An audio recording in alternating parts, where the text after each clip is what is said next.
It's a funny thing about muscle bikes. On the one hand, they're a little bit like customs.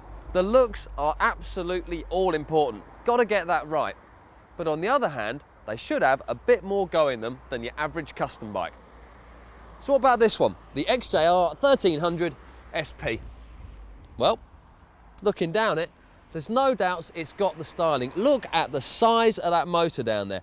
Your neighbour is going to be very impressed by this, especially when you tell him it's 1300 cc's, which is probably bigger than his car that he's using to run about in. Check on down there, there's also the fins that make it look like it's got the genuine, authentic, old school air cooling. Actually, this is a proper modern motor with a liquid cooling in it.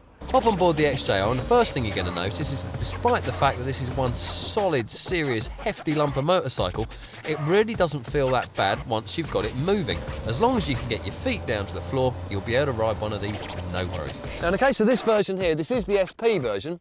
It's a few £100 more, and the only real difference you get for that is the Olin shocks down the back here.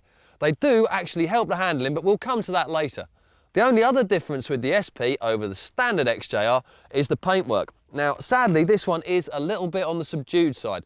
Normally, there's another version in a beautiful blue and white. As with all good retro muscle bikes, the heart of the XJR is not a brand new engine. In fact, this motor goes way back into the early 80s when it used to be the power plant for the FJ1200. Now, at the time, that was a cutting-edge sports bike. People said it was so powerful, but to be honest, if you rode one now, it would feel a little bit flat as far as sportiness goes. However, this motor has a new lease of life. One thing the FJ motor was always very good at was being smooth, torquey and creamy. Loads of mid-range, not loads of top end, but up to about 100 mile an hour, you've got stacks of shovel and go, and that's exactly what you need in a big naked muscle bike like this. But all is not entirely perfect with the XJR. There are a couple of faults we can find. The fuel gauge, very useful to have it, but it gets to about halfway down, which takes quite a long time, then suddenly plummets right the way through the second half of the tank. Either it's a very funny shaped fuel tank or not a perfectly designed gauge. Best thing about the XJR, not only does it have the looks, the styling, the comfort, all those things a muscle bike should have, it also is the way it hangs together beautifully as much more than the sum of its parts. In case you hadn't guessed, I do really rather like this motorcycle, but now it is time for the scores. Performance, 8 out of 10.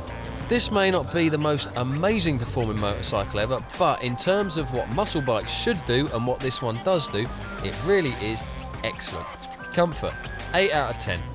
Plenty of room, no cramping for your arms or your legs, everything's where it should be. Value for money, 7 out of 10.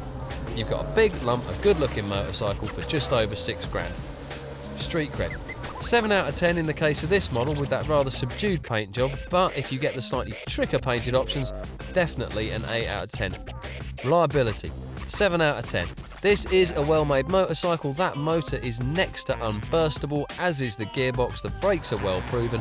The only thing you're going to have to do is spend a bit of time with the toothbrush and the solvol, keeping the thing nice and clean.